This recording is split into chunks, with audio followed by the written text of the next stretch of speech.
Tá, vamos lá então. A gente vai ter um debate aqui acerca de municipalismo versus nacionalismo, onde nosso amigo Caio vai defender o nacionalismo e eu vou defender o municipalismo. Esse debate ele não vai ter uma divisão muito categórica, o tempo vai ser indeterminado, claro, com determinadas regras de conveniência, né? Não falar infinitamente e esse tipo de coisa. E o maior ponto do debate vai ser o respeito mútuo, isso é, encerrou a fala certinho, o outro começa. É recomendado também que não se tenha muita palhaçada, uma enxurrada de falácias, esse tipo de coisa, entende? São apenas regras de conveniência, nada que vai interferir na forma com que o argumento é feito e etc. Eu vou começar aqui.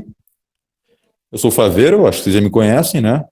E eu vou estar defendendo o municipalismo através de uma visão medieval.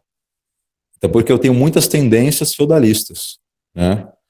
O grande ponto, o grande início de como se deu esse debate foi porque eu fiz um comentário num grupo no WhatsApp, né?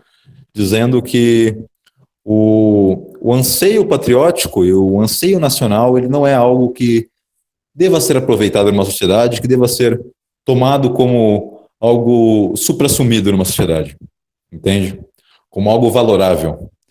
E agora eu peço para o Caio se apresentar aí. Ok, eu sou o Caio, você já conhece o KM, vários nomes através dessa abreviação.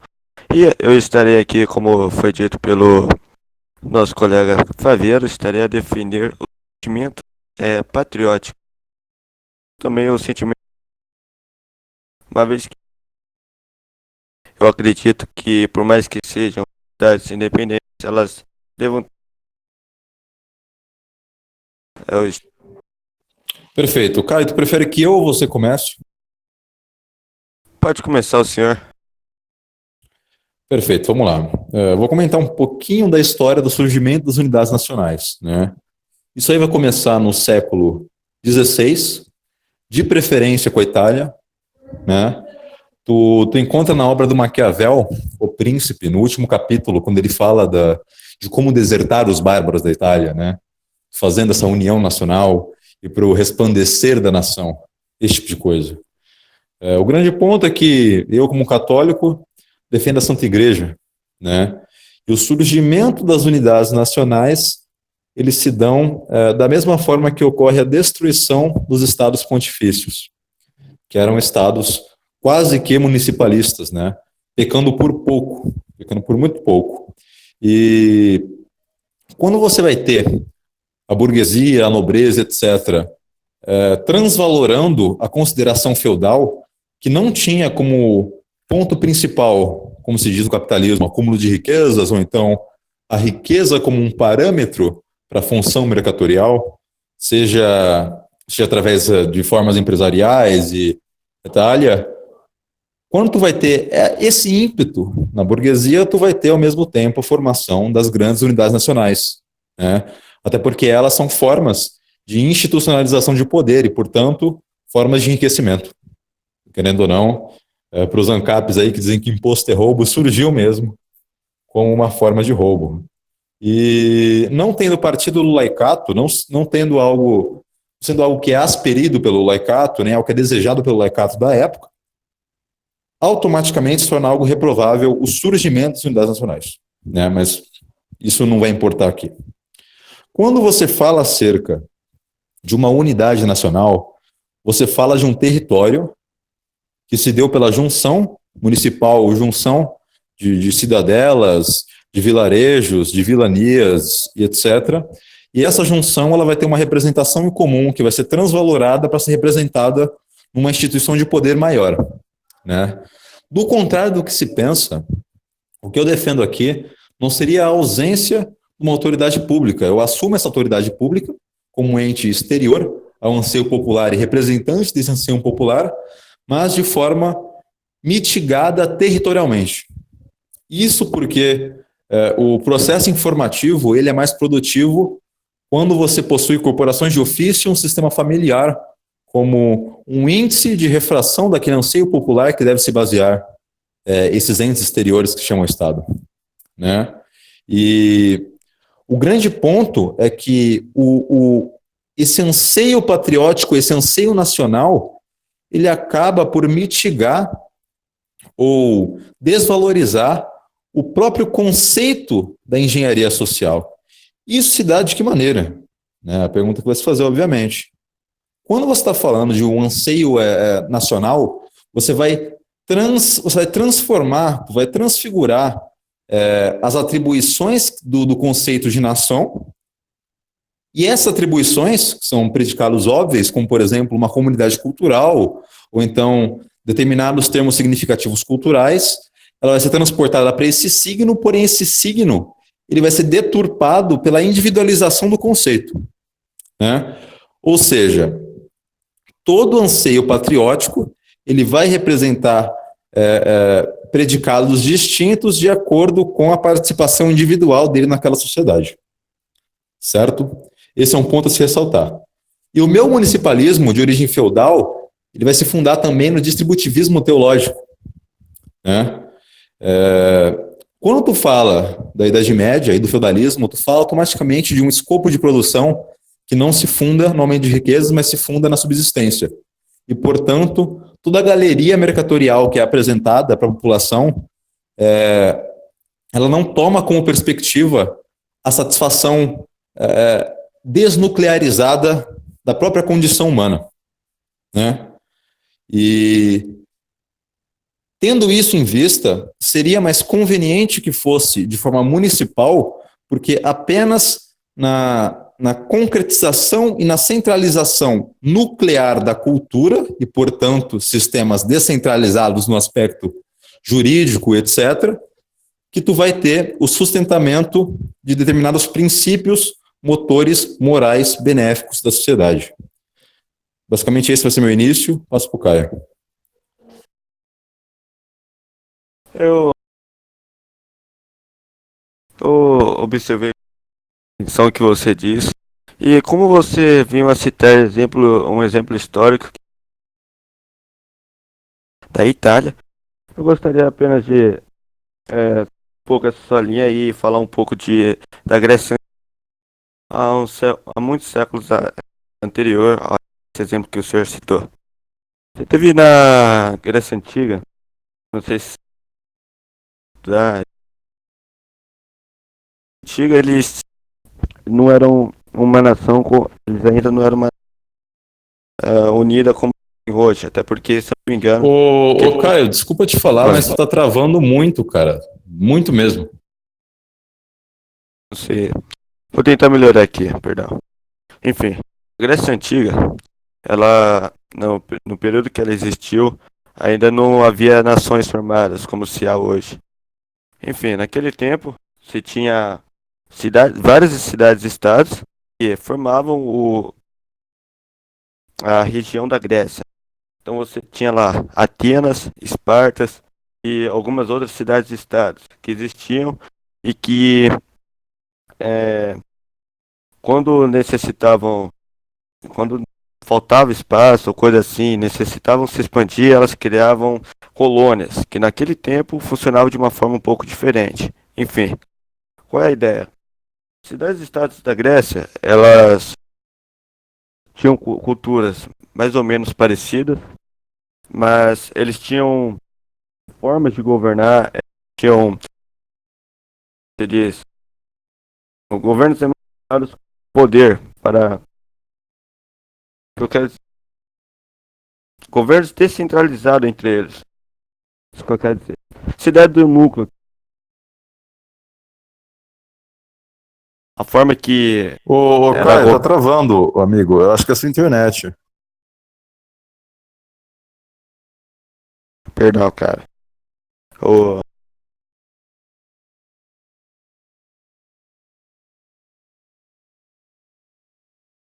Tu consegue resolver de alguma forma aí? Não sei.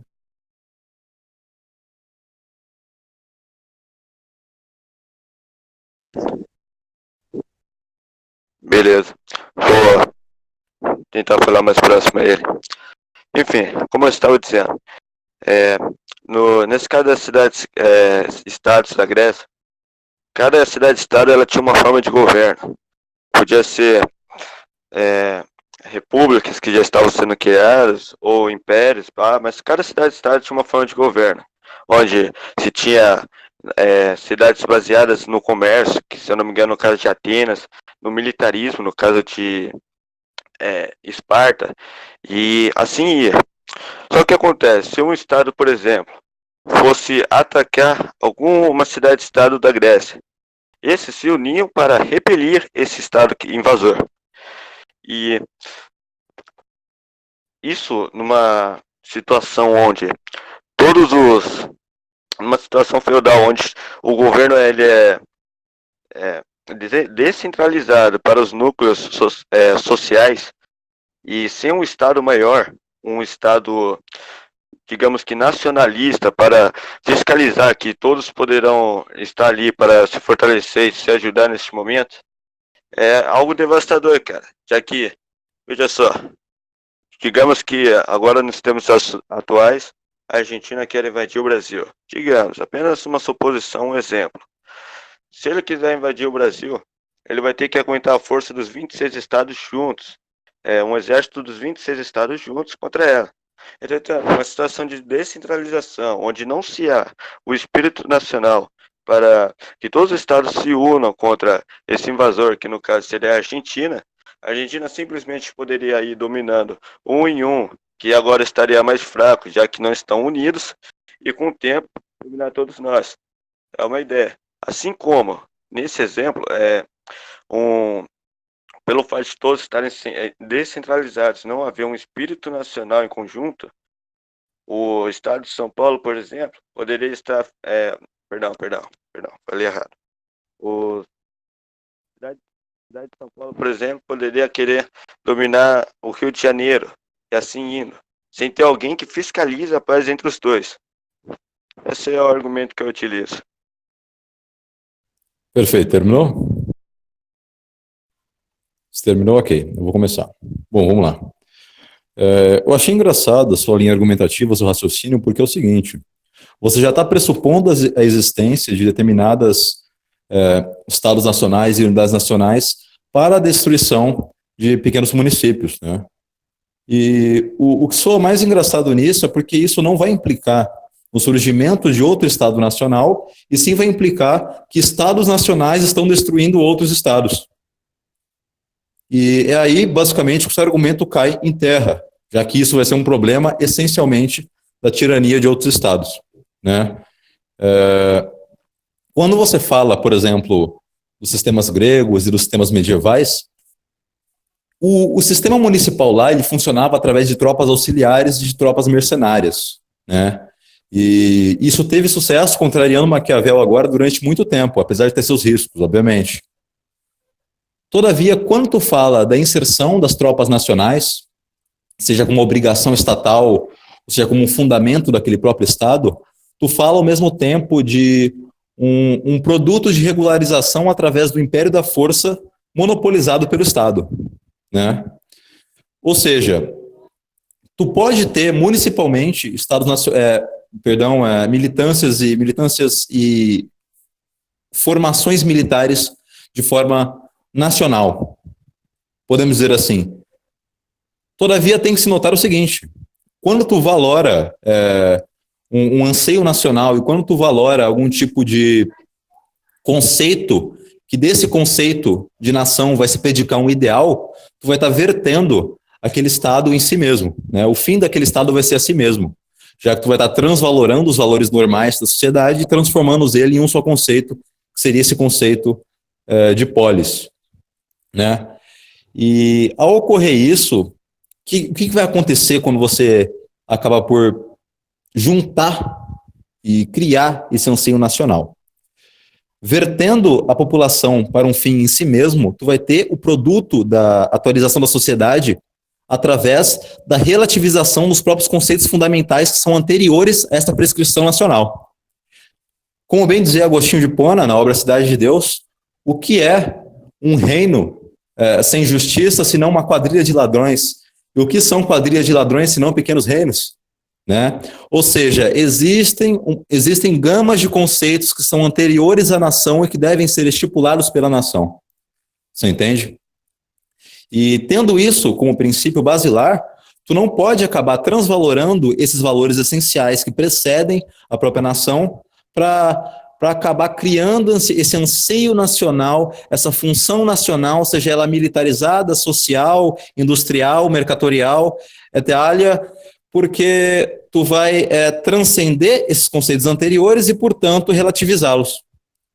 Ou seja, o Estado ele vai agir para si mesmo, para a própria manutenção, a nação ela vai agir para si mesmo, para a própria manutenção, e ela pode ignorar, através do estamento burocrático, como vai dizer Weber, determinadas prescrições naturais, né? Isso assumindo o justnaturalismo, claro, e assumindo também que a justiça é necessária para uma nação, como outros valores civilizatórios, né? E tendo isso notado, tu perde o sentido de ter um anseio nacional, porque quaisquer anseios nacionais vão ser basicamente a fissura acerca de um território, e não a fissura acerca do que se deve predicar das relações sociais naquele território. Você entende? Esse é o grande ponto. Isso é, de que forma tu conceitualizar todos esses valores em um só valor que pode que se verte para si mesmo e transvalora o que deve ser fundamental? Você entende? De que forma tu pode fazer isso sem destruir a própria sociedade? Devo lembrar que o Império de Roma caiu dessa forma e a República de Roma também caiu dessa forma. Caíram exatamente porque o anseio nacional transvalorou determinadas características presentes na sociedade que eram essenciais para o próprio sustentamento dela. Júlio César, tu teve lá Catilina, tu teve inúmeros sujeitos que, enfim, acabaram praticando esse anseio nacional de uma forma que revelou o que é ele, né? E acaba porque, assim, tu destruindo esse conceito de anseio nacional, tu pode substituí-lo pelos próprios anseios de fundamentação do bem na sociedade. Os estados eclesiásticos, por exemplo, eles não continham um fim em si mesmo, que é a igreja, mas eles continham um fim transcendente, aquele estado que seria a aproximação para com Deus. E, portanto, o pleno regimento harmônico da sociedade, tendo em vista as virtudes constituídas nela. A comentar também que a tendência imperial das nações, que surge também através do anseio nacional, e você mesmo comentou, né, do exemplo da Argentina invadindo um Brasil municipalista, né?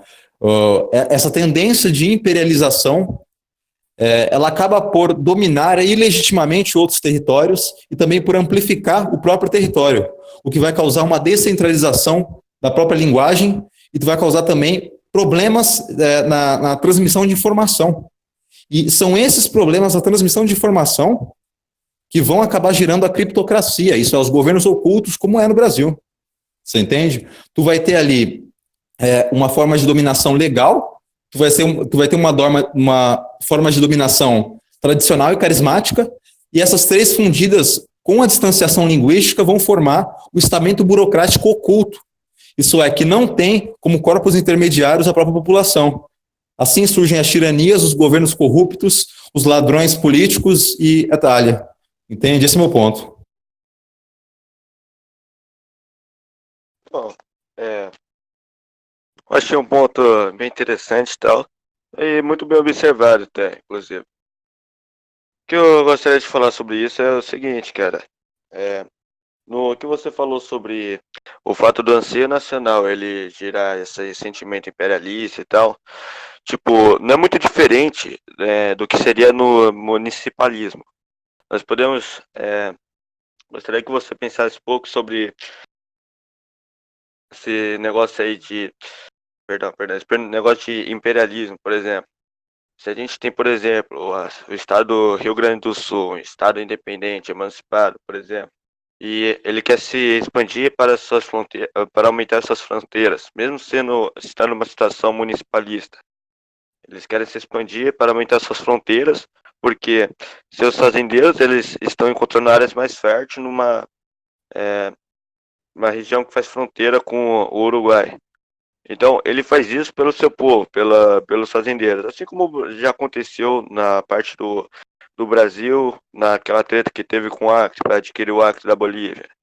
E aí, por meio da força, esse Estado, ele ele domina essa região, que seria a do Uruguai, talvez por estarmos falando de uma situação de municipalismo, talvez não todo o Uruguai, mas apenas um outro estado independente que estaria agora na região que nós conhecemos como Uruguai, e simplesmente pelo fato de que a gente está supondo um mundo onde não há esse sentimento do espírito nacional, onde não há grandes países com uma força vasta a ponto de poder fiscalizar a situação mundial, situações, perdão, mas situações que poderiam ser evitadas mundialmente, nós não teríamos ninguém para evitar que coisas como essa acontecessem. Você pode ver o que eu quero dizer com ter um espírito nacional para a fiscalização desses órgãos, desses estados emancipados, é o seguinte, cara. Nós precisamos de uma garantia de que a paz e a prosperidade vai se manter. Não só em relação aos outros países que fazem fronteira com nós e conosco, que possuem culturas diferentes e falam línguas diferentes, mas também dentro do nosso próprio território. Nós podemos ver lá no meados da década de 30, no século passado, que houve a Revolução. Eu não vou lembrar ao certo o nome, eu posso estar falando o nome errado, mas se não me engano, a Revolução Farroupilha, onde o estado de São Paulo se revoltou contra o governo federal e quis dominar uma parte do território do Rio de Janeiro, né? Isso numa situação municipalista, você pode ter o São Paulo, o estado de São Paulo, que é atualmente o estado de São Paulo, querendo dominar o estado do Rio de Janeiro e não tendo ninguém à altura para impedir esse feito. No caso de um estado maior, onde todos esses 26 estados que nós temos aqui, mais essa região do Distrito Federal, reconheça que há uma pátria, uma nação, a qual todos eles pertencem, primeiro que você não vê alguém aqui de São Paulo querendo dominar o estado do Rio de Janeiro. Depois que você, depois que você tem um país que ele não aprova e ele tenta reduzir ao mínimo a discriminação entre membros de um estado com o outro, para que não haja treta entre eles, assim como a livre imigração, o direito de vir entre os lugares e o livre comércio, coisa que evitam guerras entre eles, evitam batalhas, garante a paz entre eles e também a harmonia de um para com o outro. Numa situação de municipalismo, isso seria algo mais complicado. Por quê? Porque se o cara que governa, por exemplo, na Grécia, o cara que governava a cidade estado de Esparta, se ele não quisesse fazer comércio com as outras regiões, se ele quisesse colocar altas taxas alfândegas ou quisesse barrar o comércio com eles, de qualquer forma, através de embargo e tal, ele o fazia. E os outros, se quisessem mudar isso, o único jeito que teria era através de guerra, batalha, ou talvez uma diplomacia forte. Mas mesmo assim, caso esse não cedesse, guerras, batalhas. Isso numa nação é diferente. A Grécia hoje, você não vê o prefeito da cidade de Esparta não fazendo comércio com a cidade de Atenas. Você vê todo mundo ali com direito de ir e vir, com direito de fazer o comércio, mantendo relações e, mesmo que não mantenha as relações, não tem o porquê alguém suportar, porque os direitos de paz, de prosperidade entre essas cidades, ele está garantido pela nação, pela paz, pelo Estado Maior, pelo espírito nacionalista. Perfeito, vamos lá. Quando você fala acerca dessas questões de invasões territoriais, outro tipo de coisa, você ignora um ponto interessante. Você consegue ter um anseio nacional mesmo num mundo ou em algum um território municipalista, já que ele vai apenas representar um conjunto de conceitos em comunidade que, que vão se vigorar como fonte ou idealização daquela determinada sociedade, seja ela municipal ou seja ela grande. Essa tendência imperialista que eu afirmei, ela pode sim existir em estados municipais, né? O grande ponto é que estou tendo um elemento exterior, aí se chama de Estado, aí se chama de autoridade pública, como fonte, como reflexão do império da força para elementos precedentes dele, como a justiça, tu não tem esse problema. Porque você pode ter estados municipais que não sejam grandes, obviamente, mas que sejam autoritários, que tenham autoridade. Autoridade é diferente de totalidade. Isso é importante ressaltar. Quando você comenta de uma... Fabiano, Perdão? eu vou ter que sair agora, cara. A gente pode continuar depois? Tu vai ter que sair agora? Vou ter que buscar meu pai aqui, meu irmão, ó, tá pedindo que ele tá doente, cara.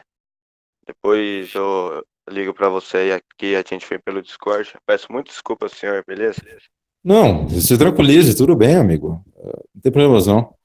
Então, não, vai lá, relaxa, pode ir lá. Então, Desculpa aí. podem encerrar aí a gravação. Depois, talvez a gente continue. Firmeza?